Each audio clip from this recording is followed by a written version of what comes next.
It's with great, great, great pleasure I want to welcome Sam Banerjee, co-founder of ADDA, to today's roundtable guest. As you know, we have guests almost every roundtable. And Sam I met a while ago and listened to her story. I loved her story, so I wanted to invite her back. And also I use these roundtables to catch up with people. So this is my opportunity to catch up with Sam after a while and learn how things have been and how things have evolved. So I will highlight the part of her journey that I know, and then learn more about what has been going on in the last few years. So welcome, Sam. It's great to have you. Thank you. Thank you, Shramana. It's wonderful to be here. The first time I came in contact with 1Mby1M and you was, I think, back in 2010. We had just started the company, and I happened to participate in your roundtable. I think about 2 or 3 companies had pitched, and I took down so much of notes. I was just telling Maureen that the next day, first thing we do after our stand-up is, sit with my co-founders and discuss with them all this that I had learned, right? And, now there is a plethora of startup knowledge everywhere, right? And that time it wasn't so. So this was, and, I'm like the first entrepreneur in my family. It's not like we talk about business on our, dinner table at home. Yeah. So what I learned from that roundtable, I think, was very useful and helped us through during a lot of bootstrapping process. And then I think 2013 we spoke. Yeah, that's right. So, since you bring up the bootstrapping journey, as you know, 1 million by 1 million is heavily pinned on the bootstrapping philosophy, and we use that as we have no quarrel with fundraising. We have a company that just raised money. So we introduce our companies to hundreds of investors. We work with many hundred investors at this point. But throughout our journey, bootstrapping remains a fundamental cornerstone of how we build companies. So, Sam, your story, I remember from our 2013 conversation that I had, noted and at that time I was still kind of toying with a lot of the methodology building blocks of how entrepreneurs successfully bootstrap, what are the creative bootstrapping strategies. And one thing that I was hearing over and over again is this bootstrapping with a paycheck mode of how entrepreneurs are starting companies as side hustles and getting to a point and then going full time with it, which was against the grain of everything that was being discussed in the entrepreneurship world. Oh, if you don't commit full time, you are not serious, and blah, blah, blah. So I was like, really? That's what the investors want to say, but that's not what the entrepreneurs are doing. That's not how the entrepreneurs are navigating their bootstrapping journey. So, of course, today we have turned that into a major methodology building block. And Sam, thank you for helping me in that process of, validating what I was learning from the market and turning that into a methodology building block. So talk about your experience bootstrapping ADDA, and specifically share a little bit of your bootstrapping with a paycheck phase. Super, will do. So Shramana, a little bit about what we do, right, our business. And you said about nature's rage, which gives me an opening that we are very, very passionate about community living. We love the fact that, 100, 200 families can live on a same piece of land where probably 4 or 5 independent houses can be. So we are all about residential communities, and we provide a SaaS platform, complete SaaS platform for managing residential communities. The ADDA app is for every owner and tenant living in a residential community. It caters to everything that they require for a happy community living: communication, payment of bills, finding local vendors, booking facilities, etc. And this is powered by a complete backend SaaS, which is available to the building management. So now talking about bootstrapping with a paycheck, as you say that. So our journey started when we ourselves became residents in an apartment community, residential community. And I was working, my husband was working. But once we ourselves became part of the board of the HOA, we firsthand realized all the issues that are present in managing a high-rise. And there weren't many standards and compliances already published by the government that we could easily follow. So we went out looking for systems, and there weren't any. So we decided that we both, me and my husband, had all the right experiences and skills to build something just for our community. So we went about that, and then you know what happens. You just, you fall in love with what you're building. You talk to a few other people saying that, hey, we're building this, and then we realize that they too have the same problem. And so you start doing so-called market research, right, without even knowing you're doing it. And it came to a point that my co-founder by then, which is my husband, he took a sabbatical from his work. So he was full-time into it. He was building it. He was coding it. And I was supposed to be doing the market research, gathering requirements towards building the MVP. But I could not quit my job because obviously then running the family would be a big problem. And we were already starting to pay for the servers and things like that slowly as some of the early users were hopping on. So I continued my job. The good thing about this business was that our prospects would meet us on Saturdays and Sundays. Mm-hmm. So these were typically the board members in the HOAs. So in India, they're called management committee members. And they also obviously have their full-time job Monday through Friday. And this is a volunteering service they do. So they are also available on Saturday, Sunday. And Saturday, Sunday is my time. So I was like Monday through Friday on my consulting job, and Saturday, Sunday going out all over Bangalore, meeting these management committee members, gathering requirements, bringing them back to development, and again, taking it back for sales. So this is how it went on. Did your employer know about it? My boss knew that, I was working to build something for management committees, but this segment did not exist that time. So, from my perspective, their perspective, it didn't even look like a business, It was like, okay, you're just doing some kind of service or, some. And boss knew that you were tinkering, but he didn't really take it seriously.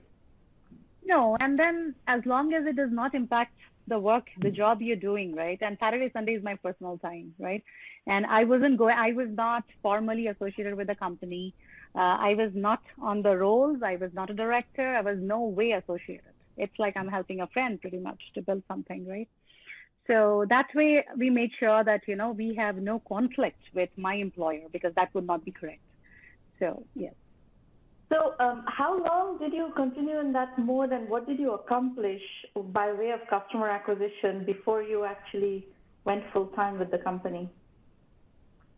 Okay, so this, I think, went on for a year. And by the time I quit at the end of that year, we had about 6 or 7 customers, right? It wasn't a lot. Yeah, paying customers. It wasn't a lot but one of the customers was a large one. It was a 500-unit community who paid us 3-year subscription in advance, right?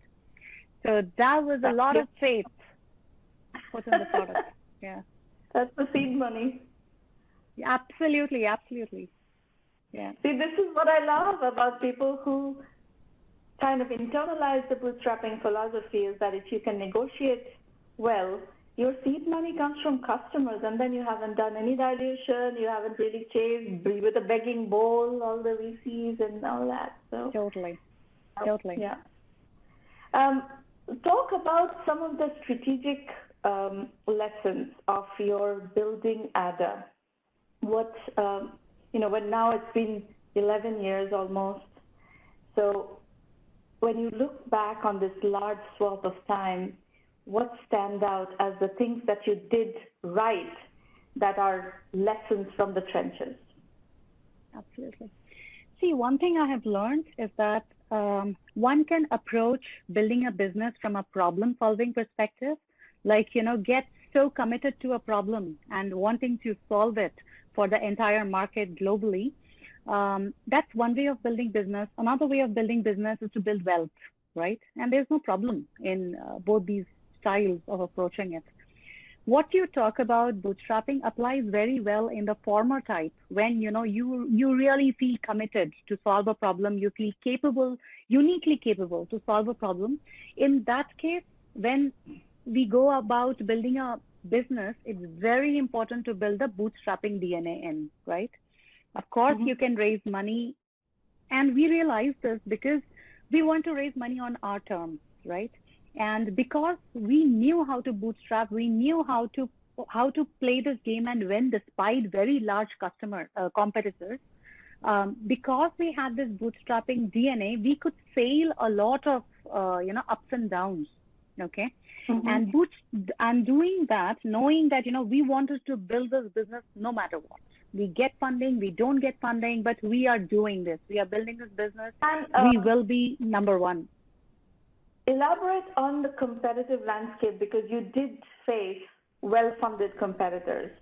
And this is a question that comes up often in our discussions, is that how do you, as a bootstrap company, how do you go up against well-funded competitors? So talk about that. Okay, sure. So before that, Shravana, I'll just tell you where we are today.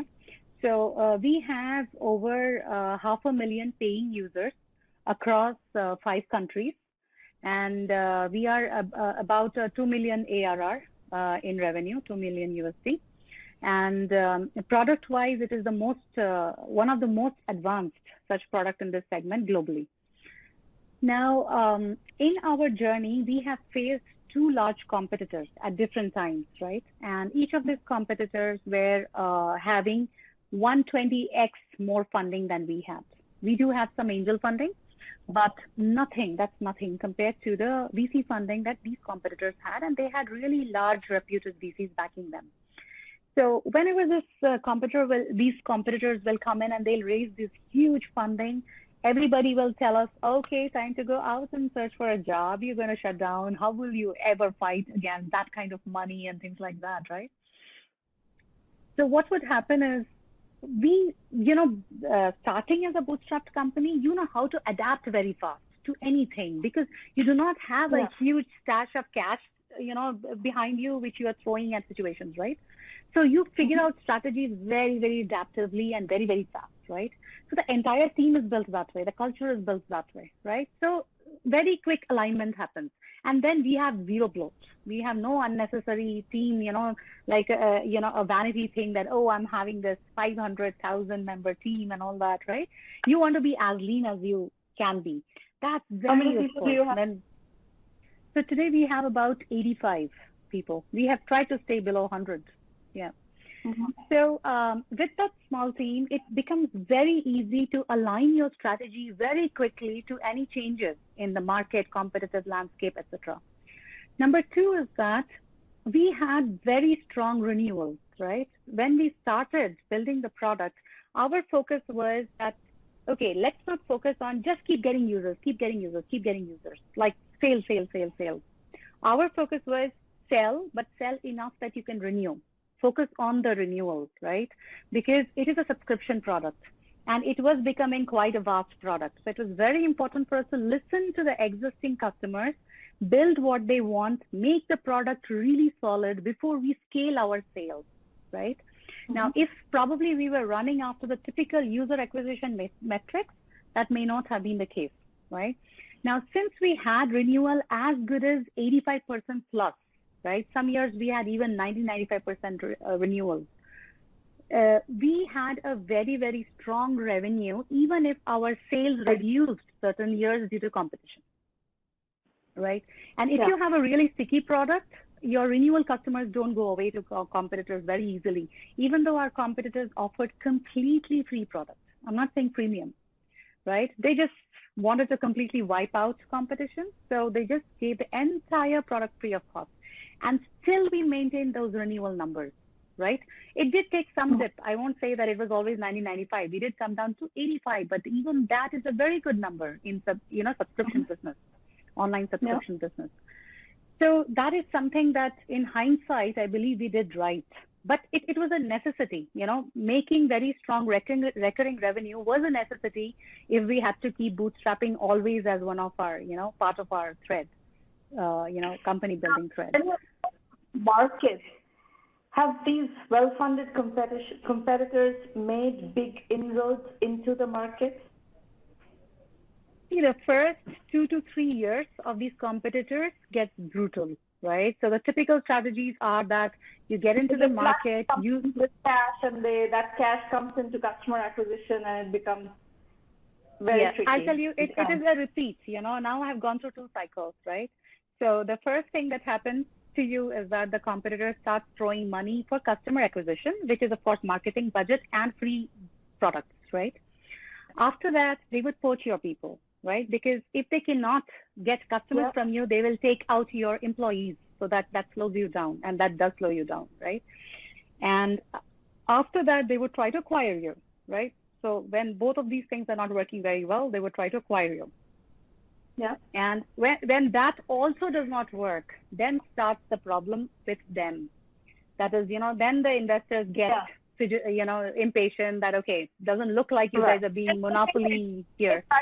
And the investors pull the plug and they go out of business. But in that, about 3-year time that they are in the market and trying to justify their existence, and that's the period that's tricky for a bootstrap competitor like you.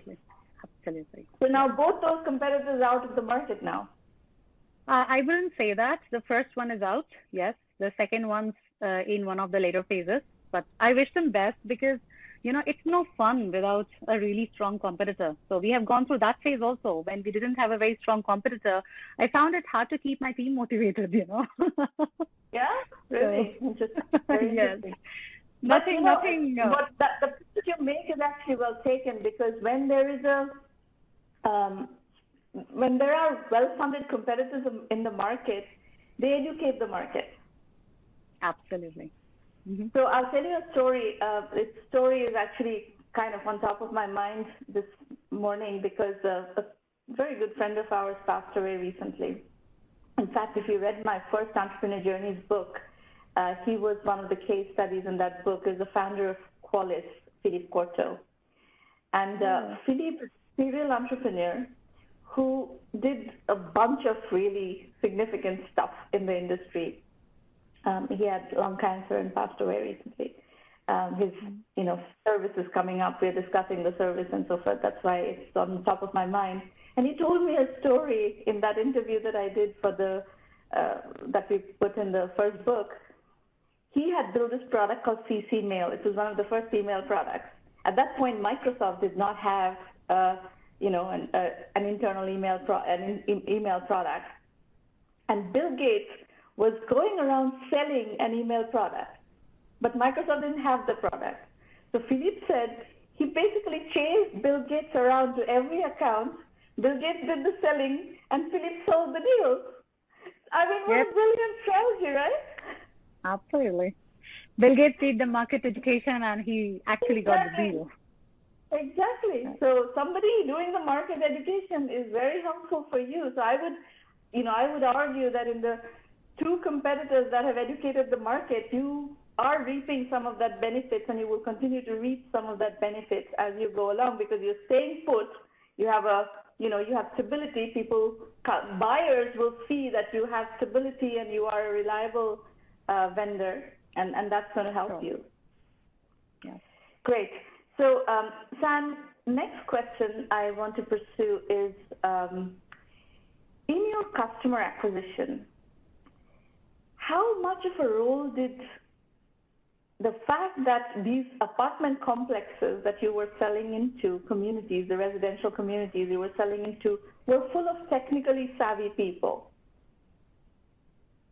We are very lucky that, we happened to be in Bangalore when we started it, because a lot of our prospects themselves were product managers, CTOs, and they were, almost all of them were working with technology. The kind of inputs we got were very well-rounded, and all we had to do is listen keenly, go back to them, build what they're looking for with our internal validations and processes, but have that cycle go on very quick. And honestly speaking, even after so many years, our release cycles are minimum 1 or 2 per month, right? So we do very frequent and small releases, which delights customers. And we thought that, back when we were 2, 3 years old, we thought, 10 years and there's nothing more to build in this product probably, right? It's a niche. But it's so amazing. Like today, just before this meeting, I was in a product build session. Usually it would be 1 hour, but nevertheless always becomes 1 to 2 hours. It's so many new developments coming in, right? Well, especially COVID, right? In these apartment complexes, COVID has upended everything, and the workflows and the requirements to keep a community like that safe. I mean, I hear stories from cousins of mine who live in these complexes in Bangalore and so forth, and the kids are stuck on the 37th floor, and God knows what's going on. Amazing use cases, absolutely. So we were relentlessly building COVID tools which can help these building management manage COVID better in their communities, because these are very densely populated communities, right? And infectious diseases can be really disastrous. The maids, the cooks, and all that, yeah. Oh yeah. So we built things like, vaccination tracker, a complete end-to-end tool for conducting vaccination drives, because a lot of these drives are happening within the community. So people don't have to go to hospitals and, increase the crowd there. That's one thing. Second thing we built was a good karma board where, neighbors can put up that, hey, if you're infected with COVID and you want home cooked food, I can provide you South Indian style food or whatever. Yeah, or somebody has an extra O2 concentrator. And absolutely. And something like this, a pandemic, when everybody's home, right? Nobody's in office. Everybody's trapped in their home. The demand on the community managers all the more, So this is when you feel so satisfied they are using your product so well. Yeah. And how do you view the work from home trends, given all this is happening, and you have a direct view into what's happening with the work from home trend? How is that going to go? What is happening? Are people going back to work, or are they going to work from home? Honestly, Shramana, I only know what's happening with our team, so I wouldn't be able to speak about so many other segments. So we are obviously a SaaS company. Everything is online. We've always been online with a lot of online tools, etc. So work from home came very naturally when all of us went remote. So today I have these 85. These apartment complexes are full of technology workers, right? And the technology companies have been at the forefront of adopting the work from home trend and really making a seamless transition into work from home. And it would be interesting to see how that plays out in your population of 500,000 people. How much of that is in India, by the way, versus elsewhere? Our user base? Yeah. We have about 70% of the user base in India. Rest is outside. And what other markets have you been able to crack? So we are in Dubai, Abu Dhabi, Oman, Mauritius, Malaysia, Singapore. Okay. Great. So I think that is a very nice view of where you are and how you've navigated this journey. I'm actually thrilled that you managed to navigate all of these disruptions with the flushed with venture capital customers and all that. So I actually think your next phase is going to be more interesting and more lucrative. When I look at your business, and please pardon my giving you unsolicited advice, but I think there are business model expansions that you can do that will monitor. I mean, 500,000 users is a significant number of users, and these are prized users, right? These are people who are high-income users.